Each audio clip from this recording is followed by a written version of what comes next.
Hi, this is Michael Passmore, Senior Minister at San Antonio's Downtown Central Christian Church again. I'm coming to you with some thoughts I share today based on the lectionary reading and also on life and news.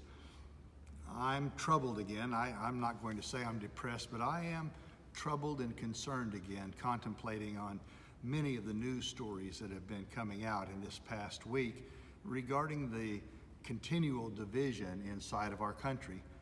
We began with a picture of the Virgin Mary holding baby Jesus in her arms from one of our stained glass windows.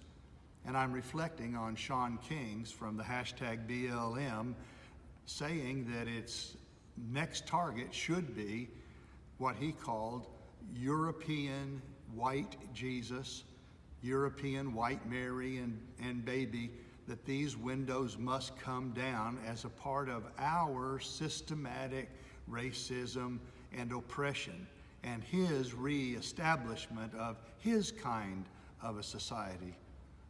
I felt troubled by that because of the years and years of history.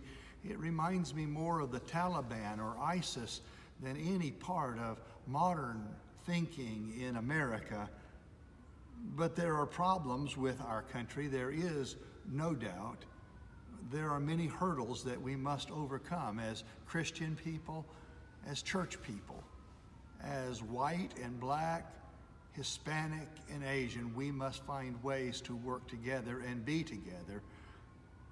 I remember back in the days of pre-perestroika in Russia, that there was a World's Fair once in which Russia, who was at that time the great enemy of the world, had put on a display that was called World Peace.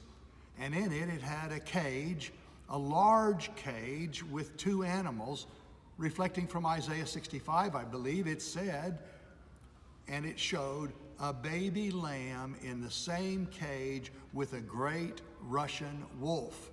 They were curled against each other sometimes. Sometimes the lamb eating on the straw. Sometimes it seemed the wolf just sitting simply by. It drew large crowds, world peace, the lamb lying down with the wolf. But then one day someone asked the curator, "How do you do it?" And the curator answered very glibly, "We put a fresh lamb in every morning."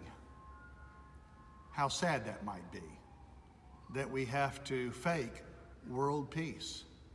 Jesus said in our scripture reading from Matthew, "Do not think that I've come to bring peace, but I've come to bring a sword and the division of families." But again, in John's Gospel, chapter 16:33, he does remind us that he tells us of a troubled world, but indeed he did come, that we might have his peace in us.